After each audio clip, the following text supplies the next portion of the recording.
అన్ని కాపాడుకునే బాధ్యత తీసుకొస్తాం.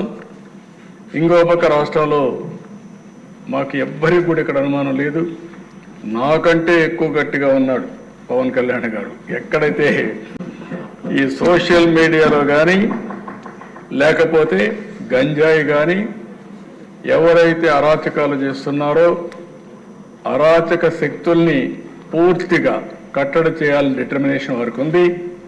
నేను ఒకటే వారి ద్వారా మేమిద్దరం కూడా హామీ ఇస్తున్నాం, ప్రజలకు హామీ ఇస్తున్నాం. రాజీ పడం, సంఘ విద్రోహక శక్తుల్ని అరికడతాం. ఎవరైనా సోషల్ మీడియా ద్వారా ఏ ఆడబిడ్డని అవమానం చేసే విధంగా ప్రవర్తిస్తే అదే చివరి రోజు వాళ్ళు గుర్తుపెట్టుకోమని మరొక్కసారి హెచ్చరిస్తున్నాం. ఈరోజు గౌరవప్రదంగా ఇక్కడికి వచ్చేది ప్రజా జీవితంలో ప్రజా సేవ చేయాలనుకుని వస్తాం. అలాంటిది వచ్చి తెల్లవారితో నిద్రలేచి ఎవడు మన మీద సోషల్ మీడియాలో ఏం పెట్టాడు అని మనం చూసుకోవాల్సిన పరిస్థితి లేదు. రాజకీయాన్ని రాజకీయంగా ఛేదిద్దాం. అదే సమయంలో ఇష్టానుసారంగా క్యారెక్టర్ అసాసినేషన్ చేస్తే మాత్రం వదిలిపెట్టం. గత ఇక మీదట మాత్రం ఏదైతే నేను ఒకటే చెప్తున్నా, నా జీవితంలో నేను ఎక్కడా రాజీ పడను. తీవ్రవాదులపైన పోరాడాను. నా ప్రాణానికి ముప్పు వచ్చినా భయపడలేదు. మత విద్వేషాల్ని కంట్రోల్ చేశాను. ముఠా నాయకుల్ని ఎక్కడికక్కడ కట్టడి చేశాం. ఈరోజు రాయలసీమలో ముఠాలు లేకుండా ఒకప్పుడు సినిమాలు తీస్తే రాయలసీమ కథలే పెట్టేవాడు సినిమాలంతా కూడా. అలాంటిది ఇప్పుడు వాళ్ళు సినిమాలు తీయాలన్న పాత చరిత్ర తీయడమే తప్ప ఇప్పుడు కొత్తగా ఎక్కడ సంఘటనలు లేవు. అలాంటి చరిత్ర రాదు. అదే సమయంలో ఈరోజు రౌడీలు అనేవాళ్ళు కూడా ఉన్నారు, ఇంకా అక్కడక్కడ ఉన్నారు. కొంతమంది బ్లేడ్ బ్యాచ్ అవి కూడా ఉన్నాయి. వాళ్ళకు కూడా చెప్తున్నా ఈ సభ ద్వారా, బ్లేడ్ బ్యాచ్ జాగ్రత్తగా ఉండండి. చేస్తే మాత్రం మిమ్మల్ని వదిలిపెట్టను. గట్టిగా కాదు, మీరు ఒక కన్నెర్ర చేసే వరకే కానీ zero tolerance and law and order. There is no second thought. ఇంకా పకడ్బందీగా నిర్వహిద్దాం. పోలీసు వ్యవస్థను ఇప్పటికే ప్రక్షాళన చేస్తున్నాం.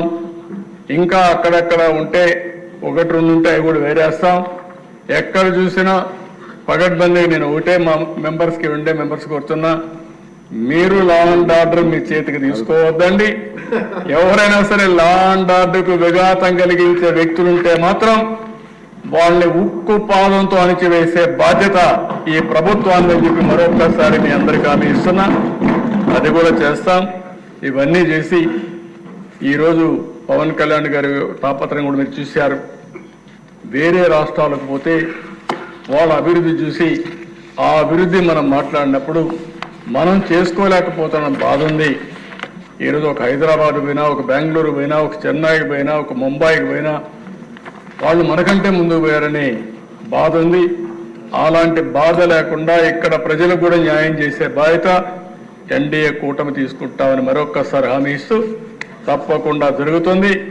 దానికి మొదటి అడుగే నిన్న పెట్టుబడులు రావడం. ఫస్ట్ టైం పెట్టుబడులు వరదలు కూడా ప్రారంభమయ్యాయి, ఇప్పుడిప్పుడే స్టార్ట్ అయినాయి. మనం కానీ సుపరిపాలన ఇస్తే ఇంకా పెద్ద ఎత్తున పెట్టుబడులు వస్తాయి.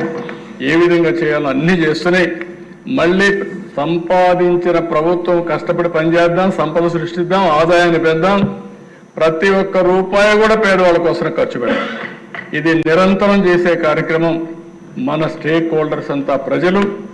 ఆ ప్రజల్లో కూడా పేదవాళ్ళకి మనం అండగా ఉండాల్సిన అవసరం ఉంది. అందుకే వీలైతే నేను ఆలోచిస్తున్నా, జనవరి నుంచి P4 పాలసీ తీసుకొచ్చి ఒక 15 లక్షల మందో 20 లక్షల మంది BPL ఫ్యామిలీస్